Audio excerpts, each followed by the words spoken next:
दोस्तों आप सब कैसे हैं। उम्मीद है कि आप अच्छे ही होंगे।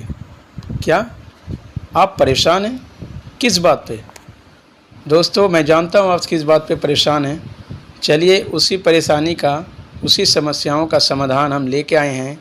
जमालपुर वर्कशॉप के जो आपको मेल आए हैं उस फॉर्मेट को कैसे बनेगा, इस समस्याओं का समाधान मैं अभी आपको करने वाला हूँ। चलिए उस फॉर्मेट को हम देखते हैं कि कैसे बनाना है। आइए, ये देखिए, ये सबसे पहले अटेस्टेशन फॉर्म आपको दिया गया है। इसमें आपको सही जानकारी देनी है और इसमें हाल ही में फ़ोटो, एकदम रिसेंट फ़ोटो यहाँ आपको लगाना है। और देखिए यहाँ दिया हो गया क्या है कि पासपोर्ट साइज इतना सेंटीमीटर से इतना approx, copy of recent photograph where the ask for, मतलब यहाँ पर ही आपको मेंशन करना है। और बाकी डिटेल लिखा हुआ है कि अगर आप इस सत्यापन फॉर्म में कोई भी सूचना को छिपाते हैं या गलत देते हैं तो आपकी नौकरी को तुरंत स्थगित कर दिया जाएगा। तो ये सब सारे डिटेल हैं। चलिए एक नंबर से आते हैं हम। सबसे पहले आपका सरनेम, जो भी है सरनेम, वो आप पहले सरनेम दीजिएगा, फिर नाम लिखिएगा, फिर आपका पूरा पता यहाँ मेंशन करना होगा। फिर उसके बाद आइए 3 का क में घर का पूरा पता, मकान, गली, ज़िला, मोहल्ला, टोला, ये आपको देना है। उसके बाद यदि उम्मीदवार मूल रूप से पाकिस्तान या बांग्लादेश से पूर्व निवासी हों तो उस देश का विवरण यहाँ पर ही भारत की स्थिति होने की तारीख आपको देनी है। तो ऐसा तो कोई होगा नहीं, फिलहाल जो होगा वो रियर केस है। चलिए आइए 4th नंबर में कि वह स्थान जहाँ आप 5 वर्षों या अवधि 1 वर्ष से अधिक समय तक रहे हों या विदेश में रहने के मतलब कि आप आउट ऑफ इंडिया से कहीं भी रहे हों या इंडिया पर ही किसी, जैसे कि पश्चिम बंगाल या मुंबई या दिल्ली, कहीं भी रहे होंगे। कोविड-19 के बाद काफ़ी स्टूडेंट, काफ़ी कैंडिडेट बाहर चले गए थे क्योंकि वो जॉब वॉब करने के लिए। तो अगर उसके रिगार्डिंग आप कहीं रहें तो इसमें आप कब से कब तक रहे हैं उस एरिया का आपको पता देना होगा, उस एरिया का एड्रेस देना होगा। तो ये सब आपको मेंशन करना होगा। चलिए आइए, फिर उसके बाद 5th नंबर में आइए। ये देखिए, इसमें आपको पिताजी का नाम देना है, राष्ट्रीयता का है वो देना है, जन्म स्थान देना है, और जन्म स्थान के बाद उनकी व्यवसाय क्या है, वर्तमान डाक पता क्या है, अस्थाई पता क्या है। ठीक है। फिर उसके बाद माता का नाम देना है। ये देखिए माता, मदर, माता जी का नाम। अगर आप मैरिड हैं तो पत्नी का नाम देना है। भाई बहन हैं देना है, भाई बहन भी हैं तो देना है। अगर भाई बहन का मैरिज हो गया हो तो भी मेंशन करना है। चलिए आइए 5 का को में देखिए, इसमें दिया गया है कि अगर आपके बाल बच्चे हैं, पुत्र या पुत्री, यहाँ आपको मेंशन करना है। चलिए 6 में दिया गया है नेशनली क्या है, भारतीय। 7 का क में दिया है कि डेट ऑफ बर्थ क्या है आपका। ख में दिया कि अभी प्रेजेंट एज क्या है, अभी जस्ट, जैसे कि आज का डेट हो गया 14, तो 14 के हिसाब से आज का डेट क्या है वो लिखना है। और गांव में लिखा हुआ सी में तो मैट्रिक पास के समय आपका एज क्या था वो आपको मेंशन करना है। कैलकुलेट डाउनलोड करके आप सटीक पूर्वक आप इसमें भर सकते हैं। 8 का को में आइए, जन्म स्थान, किस जिला और राज्य यहाँ लिखना है। खा में देखिए यानी बी में जिला एवं राज्य जहाँ आपके मौलिक रूप से निवासी हैं। चलिए ना का को में आपका धर्म क्या है। अगर आप SC ST हैं तो यस कीजिए। 10 में देखिए 15 वर्ष की आयु में जिस संस्थान में आप पढ़े हैं, लिखे हैं, नॉलेज को हासिल किए हैं तो यहाँ देंगे। जैसे कि कोई व्यक्ति मैट्रिक प्लस ITI किए हैं तो यहाँ मैट्रिक का डिटेल देंगे, कब मैट्रिक में एंट्री हुई, कब आप छोड़े और क्या हुए, उसका परिणाम क्या निकला, रिजल्ट क्या आया, पास या फेल, वो लिखना है। फिर आप नीचे ITI का डिटेल दे दीजिए, सेम वही मेंशन कर दीजिए। फिर 11 को में यदि आप किसी सरकारी जॉब में या किसी गवर्नमेंट अंडर सेक्टर में आप काम किए हैं तो उसका विवरण यहाँ आप भरिएगा। चलिए ख में देखिए, क्या आप अपने किसी भी नौकरी या किसी भी सरकारी संस्थान से भी कोई भी है तो इनके बारे में आपको मेंशन करना है। ठीक है।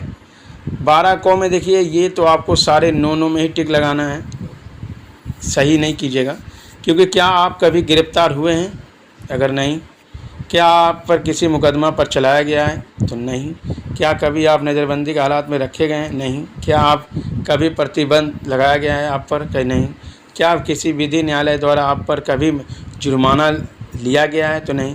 तो यही सब मेंशन है 12 के कॉलम में, तो आपको नो भर देना है, ठीक है। आइए 12 नंबर का 2 में देखिए, यदि ऊपर किसी भी हाँ में है तो आप उसका विवरण दे सकते हैं चेतावनी में। 13 नंबर आपका बहुत इंपॉर्टेंट है कि आप अपने इलाके के 2 उम्मीदवार व्यक्तियों का नाम या 2 ऐसे व्यक्तियों के नाम जो आपके जानते हो, मतलब जो आपके प्रति अच्छा विचार रखता हो। नहीं ये लड़का अच्छे हैं, इनका विचार अच्छा है, इसका नेक काम है हमेशा, नहीं किसी से लड़ाई, न किसी से झगड़ा, कोई लफड़ा, कोई कुछ नहीं, तो वैसे व्यक्ति के पास जाएं, उनका यहाँ पर ही 2 सिग्नेचर हो जाएगा, ठीक है। ये इसलिए किया जाता है कि इसी के आधार पर पुलिस वेरिफिकेशन होता है तो पूछ भी सकता है, ऐसे तो पूछता नहीं है, बट ये एक फॉर्मेलिटी है, आप इसमें मेंशन कर दीजिए, ठीक है। और यहाँ दिया गया है, मैं प्रमाणित करता हूँ कि मेरे अधिकतम जानकारी, विश्वास, सूचना सभी सत्य हैं। तो यहाँ पर ही आप अपना उम्मीदवार यहाँ अपना आप सिग्नेचर कीजिएगा, डेट मारिएगा और स्थान दीजिएगा, ठीक है। उसके बाद क्षतिपूर्ति यानी प्रमाण, आइडेंटिटी सर्टिफिकेट, तो इसमें देखिए किसी से भी आप करा सकते हैं, गजेटेड ऑफिसर से भी, जैसे राजपत्रित अधिकारी हो गया।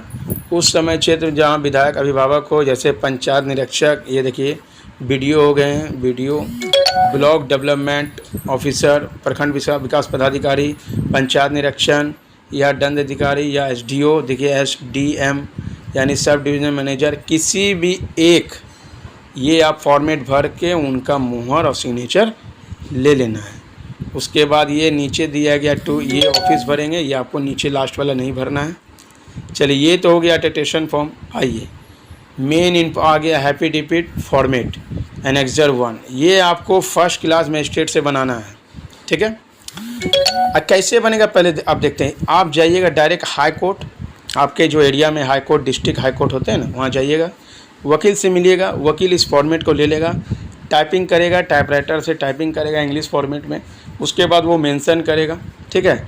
और इसमें आपको कम से कम, देखिए इसमें तो दिखा हुआ नहीं किया 10 रुपीज़ एंड, इसमें आप 100 रुपये का स्टम्प चालान आप लगा दीजिएगा, ठीक है।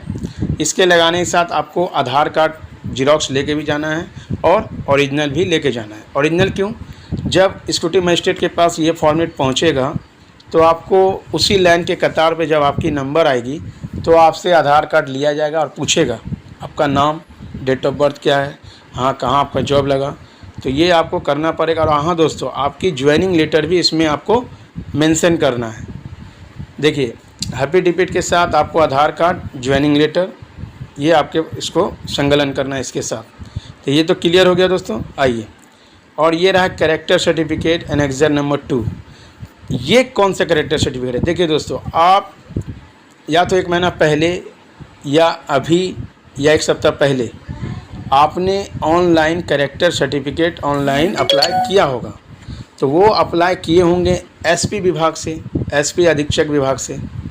तो एसपी विभाग से उसमें 14 डे वर्क डे लेते हैं, 14 वर्क डे वर्क टाइम। तो वो 14 डे के बाद आपको मेल आता है कि आपका कैरेक्टर सर्टिफिकेट बन चुका है। तो वो कैरेक्टर सर्टिफिकेट आपको निकाल के इस कैरेक्टर सर्टिफिकेट में अटैच करना है। इनके साथ आधार कार्ड लगाना होगा, एक एप्लीकेशन लिखना होगा।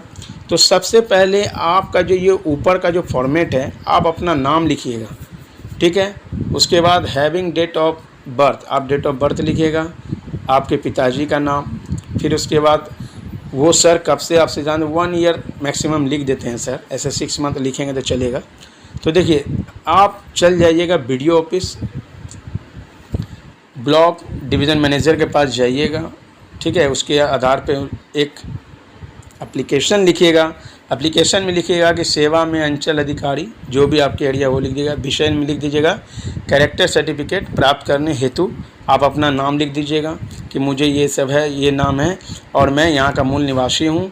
तो सर मुझे कैरेक्टर सर्टिफिकेट की काफ़ी आवश्यकताएं हैं, इसके मैं सदा आभारी रहूँगा। ये सब लिख के आप अपना साइन कर दीजिएगा। इसमें आप आधार कार्ड लगा दीजिएगा, ज्वाइनिंग लेटर लगा दीजिएगा। जो कैरेक्टर आपको मिला है ऑनलाइन जो अप्लाई किया था एसपी ऑफिस से, वो आप इसमें लगा के ऊपर आप साइन ले लीजिएगा। यहाँ सर का देखिए विथ ऑफिशियल सील, यहाँ मोहर मारेंगे, नाम लिखेंगे सर आपका, सर अपना नाम लिखेंगे और डेजिग्नेशन में कौन पोस्ट में है वो लिख देंगे, प्लेस और डेट। यहाँ देखिए श्री कुमारी नॉट रिलेटेड टू मी, यहाँ आपका नाम लिखेगा, ठीक है। उसके बाद इसी फॉर्मेट को ले जाके आप SDM के पास चले जाइएगा। देखिए यहाँ गजेटेड ऑफिसर लिखा हुआ है ना, दोनों में लिखा हुआ है। तो गजेटेड ऑफिसर के पास जाइएगा, सेम प्रोसेस है दोस्तों। इसमें भी आपको ज्वाइनिंग लेटर जो लगाइएगा लगा के, आधार कार्ड लगा के, इसमें भी एक एप्लीकेशन देना होगा, कैरेक्टर लगा के SDM ऑफिस में जाके आप जमा कर दीजिएगा। हैंड टू हैंड आपको 1 घंटा में करके दे देगा। ये आपका प्रोसेस ख़त्म। आइए मेन, और ये रहा आपका एनेक्सर नंबर 3। ये जो है कैरेक्टर सर्टिफिकेट ऑफ कैरेक्टर, ये आपका लास्ट क्वालिफिकेशन का है दोस्तों। एनेक्सर 3 जो है, बढ़िया से सुनिए, एनेक्सर 3 जो है कैरेक्टर सर्टिफिकेट ऑफ कैरेक्टर, ये आपका लास्ट एजुकेशन, मतलब आप मैट्रिक किए उसके बाद ITI किए तो आपका लास्ट क्वालिफिकेशन ITI हो गया। ITI कॉलेज जाइएगा, वहाँ प्रिंसिपल से आप अपना इसमें साइन, सिग्नेचर और स्टम्प यानी मोहर लगवा के आइएगा। और सबसे इम्पोर्टेंट बात दोस्तों, ITI कॉलेज को बोलिएगा कि आप अपना इसमें ईमेल ID मेंशन कीजिए और कॉलेज का रजिस्ट्रेशन ID मेल कीजिए, इसमें मेंशन कीजिए। क्यों? क्योंकि जब आप इसी फॉर्मेट को लेके जाइएगा, देखिए यहाँ लिखा हुआ है ना, टू बी अटेस्टेड बाय स्टेम्परेरी फर्स्ट क्लास में एक्जीक्यूटिव मजिस्ट्रेट या डिस्ट्रिक्ट मजिस्ट्रेट, DM या एक्जीक्यूटिव मजिस्ट्रेट, इसको करेंगे वेरीफाई। तो ये मेल और रजिस्ट्रेशन ID आपके कॉलेज का पहले वेरीफाई किया जाएगा। जब आपके कॉलेज से मिल जाएगा ये कैरेक्टर सर्टिफिकेट, आपको मोहर मार के सिग्नेचर करके दे दिया जाएगा, तो वो कंप्लीट नहीं होगा। उसको ले जाके फिर SDM ऑफिस के पास जाइए या एक्जीक्यूटिव मजिस्ट्रेट के पास जाइए, उसमें भी आपको एक एप्लीकेशन लिखना पड़ेगा, उसके बाद कैरेक्टर लगाना पड़ेगा और ज्वाइनिंग लेटर लगाना पड़ेगा। ये सब मेंशन करने के बाद सर आपके कॉलेज का मेल ID और रजिस्ट्रेशन ID वेरीफाई करेगा। वहाँ वेरीफाई करेगा कि पूछेगा कि क्या ये लड़का आपके कॉलेज के स्टूडेंट हैं या नहीं, क्या इनका कौन सा ट्रेड है, कौन सा सेशन है, आप कब से जान रहे हैं। तो 2 ईयर्स यहाँ लिखेंगे, क्योंकि सभी, जैसे आप इलेक्ट्रिशियन किए होंगे तो 2 ईयर्स, फिटर किए होंगे तो 2 ईयर्स, को वेल्डर किया होगा तो 1 ईयर्स। तो जिस तरह से आपका रिलेशन रहेगा कॉलेज के साथ वह यहाँ मेंशन करेगा। देखिए लास्ट ईयर्स यहाँ लिखेंगे, ये मेंशन कर देगा दोस्तों। उसके बाद जब वहाँ से रिप्लाई आएगा SDM ऑफिस को कि हाँ ये जो लड़का है जेन्युइन है, तो आपको एक मेल आएगा SDM ऑफिस से कि ओके है, आप आइए और आप अपना कैरेक्टर सर्टिफिकेट रिसीव कर लीजिए। तो ये आपका कंप्लीट हो जाएगा दोस्तों, ठीक है, क्लियर यहाँ तक। और एक बात और, बहुत सारे लड़के क्या होता है कि ग्रेजुएशन और ITI एक साथ कर लेते हैं। जैसे कि 12-14 का सेशन है तो 12 में BA में भी नाम लिखा लिए, BSc में भी नाम लिखा लिए हैं, इधर साइड से आप ITI भी कर रहे हैं। तो नहीं दोस्तों, ऐसे में गड़बड़ हो जाएगा। आपको ग्रेजुएशन को छुपाना पड़ेगा, या तो ITI रखना होगा या तो ग्रेजुएशन रखना होगा, ठीक है, ये बात ध्यान में रखिएगा। और लास्ट क्वालिफिकेशन आप समझ लिए, जो आपका हो, मैट्रिक हो, इंटर हो। बहुत सारे लड़के करते हैं मैट्रिक +2 के बाद फिर ITI करते हैं। बहुत सारे लोग का क्या कहते हैं कि +2 मैट्रिक +2 ITI ग्रेजुएशन करते हैं। तो जिनका जो सेपरेट है वो आपको मेंशन लास्ट क्वालिफिकेशन दे सकते हैं, इसमें कोई प्रॉब्लम नहीं है, एकदम आसान तरीक़ा से। और ये लास्ट है, देखिए ये लास्ट क्या है, ये देखिए declaration of character and attestations period to provisional appointment in government service. मतलब यहाँ आपको नाम लिखना है, पिताजी का नाम लिखना है, उसके बाद name, father name, address, mobile number, और यहाँ आपको सिग्नेचर। ये तो खुद से बनाना, इससे कोई दिक्कत नहीं है। मेन आपका देखिए ये इसमें बनने में टाइम लगेगा, ये लास्ट क्वालिफिकेशन में 2 दिन लग ही जाता है, जब तक वेरीफाई नहीं होगा तब तक। ये तो 1 दिन का काम है, ठीक है, 3। और ये एफिडेविट भी मिनटों में हो जाएगा, 1-2 घंटे में। और ये अटेस्टेशन फॉर्म, तो कोई दिक्कत नहीं दोस्तों, मैं आपको अच्छी तरह से समझा चुका हूँ। अगर कोई भी क्वेरी आपकी रहा हो तो प्लीज़ आप कमेंट कीजिए।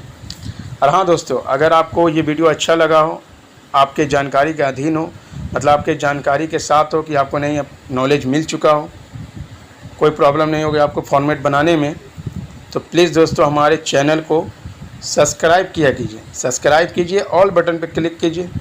इससे क्या होगा कि आपको न्यू अपडेट मिलते रहेगा। और हाँ, शेयर करना मत भूलिए। जिस तरह से आप अभी परेशान थे, उसी तरह शेयर करने से आपके दोस्त को भी इस वीडियो के माध्यम से समाधान मिल जाए। ठीक है दोस्तों, तो कमेंट सब्सक्राइब ज़रूर कीजिएगा। आगे कोई भी क्वेरी हो कमेंट ज़रूर कीजिएगा। बाकी बाय, राधे राधे, जय श्री कृष्णा।